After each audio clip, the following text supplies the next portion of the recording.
SK classes में आप सभी का स्वागत है। तो पिछली वीडियो में हम लोगों ने भारतीय द्वीप समूह के दो सबसे मुख्य द्वीप अंडमान और निकोबार के बारे में पढ़ लिया था। आज की वीडियो में हम बाकी अन्य द्वीपों के बारे में पढ़ेंगे। तो शुरुआत करते हैं सबसे पहले दो द्वीप जो अंडमान और निकोबार के पास में ही एकदम स्थित हैं। कौन कौन से? एक है बैरन द्वीप और एक है नारकोंडम द्वीप। दो द्वीप हैं, बैरन द्वीप और नारकोंडम द्वीप। ये दोनों द्वीप जो हैं ज्वालामुखी से बनने वाले द्वीप हैं, मतलब ज्वालामुखी विस्फोटों के कारण बने कौन से द्वीप हैं? बैरन और नारकोंडम। इनमें से जो नारकोंडम द्वीप है उस पर ज्वालामुखी का विस्फोट अब नहीं होता है। उस पर ज्वालामुखी का विस्फोट काफ़ी टाइम पहले ही बंद हो चुका है, लेकिन बैरन द्वीप अभी भी ज्वालामुखी सक्रिय द्वीप है। कहने का क्या अर्थ है? उसके ऊपर अभी भी ज्वालामुखी कभी भी फट जाता है। ठीक है, ये दो द्वीप हो गए जो अंडमान निकोबार के एकदम पास में ही स्थित थे। अब इसके बाद हम चलते हैं, धीरे धीरे कुछ द्वीपों को पढ़ेंगे जो एकदम भारतीय सीमा के पास लगे हुए हैं, जिनमें से सबसे जो ऊपर पड़ता है वह है पश्चिम बंगाल के पास। पश्चिम बंगाल पे आपने देखा होगा हुगली नदी निकलती है। हुगली नदी के मुहाने पर दो द्वीप पड़ते हैं, एक न्यूमूर द्वीप और एक गंगासागर द्वीप। नदी का मुहाना मतलब होता है जहाँ पर नदी समुद्र से जाकर मिलती है, उस पॉइंट को क्या कहते हैं? नदी का मुहाना। तो जब हुगली नदी पश्चिम बंगाल पर अपने मुहाने पर पहुंचती है तो उसकी सीध में दो द्वीप पड़ते हैं, गंगा सागर और न्यूमूर द्वीप। न्यूमूर द्वीप वही द्वीप है जो 2014 तक भारत और बांग्लादेश के बीच में विवाद का विषय बना हुआ था, लेकिन 2014 के बाद वह द्वीप भारत को मिल गया था पूर्णतः।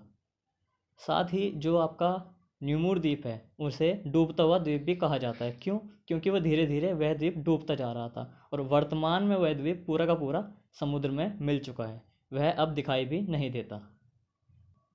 थोड़ा सा और नीचे आएंगे तो आप देखेंगे उड़ीसा के तट पर एक द्वीप है जिसका नाम है व्हीलर द्वीप।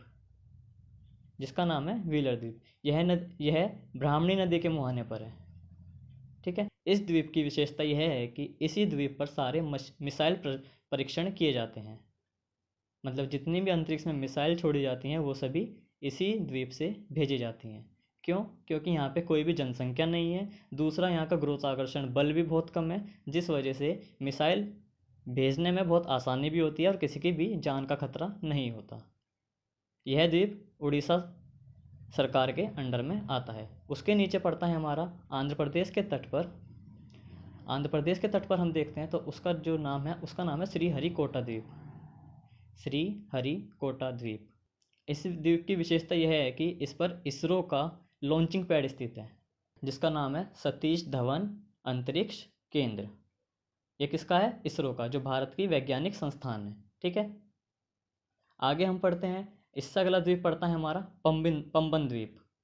आपने देखा होगा, आपने मूवी भी देखी होगी शायद, कई सारे मूवी में आपने, चेन्नई एक्सप्रेस जैसी मूवी में आपने देखा होगा, रामेश्वरम मंदिर का बहुत जिक्र किया जाता है साउथ की मूवीज़ में। रामेश्वरम मंदिर जो उस पंबन द्वीप पर ही स्थित है। तमिलनाडु और पंबन द्वीप के बीच में जो रास्ता है उसे एक पुल के द्वारा तय किया जाता है, जो शायद एक मूवी में भी दिखाया गया। चेन्नई एक्सप्रेस में जो पुल दिखाया गया है वह वही पुल है जिससे तमिलनाडु से रामेश्वरम मंदिर तक या पंबन द्वीप तक जाया जाता है। तो पंबन द्वीप किसके अंडर में आता है? तमिलनाडु की सरकार के। पंबन द्वीप का ही सबसे दक्षिणतम या दक्षिण पश्चिमी बिंदु कहलाता है हमारा धनुषकोटी। उसी धनुषकोटी से राम सेतु बांध शुरू होता है। ठीक है, ये हमारे बंगाल की खाड़ी के कुछ मुख्य द्वीप हो गए। दोबारा एक बार उनके नाम रिवाइज कर लेते हैं।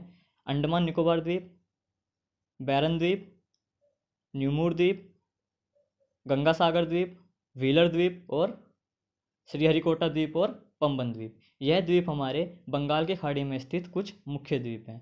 अब अगले द्वीप का जिक्र हम जो करेंगे वो कहाँ स्थित है? अरब सागर में। अरब सागर में स्थित खास द्वीप है लक्षद्वीप और मिनिकोय द्वीप। लक्षद्वीप जो है कोई एक द्वीप ना होकर के कई सारे द्वीपों का समूह है। ठीक है, जैसे अंडमान और निकोबार कई सारे द्वीपों का समूह है लेकिन नाम दिया गया उसे अंडमान निकोबार, ऐसी लक्षद्वीप भी छोटे छोटे कई सारे द्वीपों का समूह है, तब जाके हम उसे कहते हैं लक्षद्वीप। और लक्षद्वीप की सबसे बड़ी खासियत यह है कि यह एक प्रवाल द्वीप है। प्रवाल द्वीप का अर्थ है कि समुद्र में, प्रवाल द्वीप का अर्थ है कि समुद्र में एक एक जीव पाया जाता है। समुद्र में एक जीव पाया जाता है जिसकी जब वो मर जाता है तो उसकी डेड बॉडी जो है वहीं कठोर जम जाती है और उसी के ऊपर उसकी नई प्रजाति जन्म लेती है, उसकी अगली पीढ़ी जन्म लेती है। इसी तरह जब कई सारे प्रवाल मरते रहते हैं, उसके ऊपर नई नई उसकी पीढ़ी बढ़ती रहती है, तो यह कुछ गिने चुने वर्षों में नहीं होती, ये लाखों करोड़ों वर्षों में हुई हुई प्रक्रिया है। जब कई सारे ऐसे अनगिनत प्रवाल जमकर मरकर जम गए, तो उनसे एक द्वीप बना जिसका नाम है लक्षद्वीप। अरब सागर में लक्षद्वीप के अलावा दो और द्वीप हैं, जिनमें से सबसे इम्पोर्टेंट द्वीप है सालसीट द्वीप। सालसीट द्वीप इसलिए इम्पोर्टेंट है क्योंकि हमारे देश का काफ़ी मशहूर शहर मुंबई सालसीट द्वीप पर ही स्थित है। मुंबई जो है वो महाराष्ट्र की मुख्य भूमि पर नहीं है, वो किस पर है? सालसीट द्वीप पर। ठीक है। दूसरा हमारा जो द्वीप है काफ़ी इम्पोर्टेंट, वो भी खंबात की खाड़ी में स्थित है। क्या नाम है उसका? अलिया बेट। वहाँ पे बहुत सारे खनिज पाए जाते हैं, वो इसलिए बस बहुत काफ़ी मुख्य है।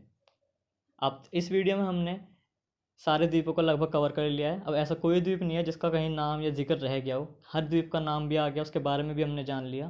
पिछली वीडियो में हमने अंडमान निकोबार के बारे में पढ़ लिया था, तो अब कोई द्वीप नहीं बचा जो भारत के अधिकार क्षेत्र में आता हो। धन्यवाद।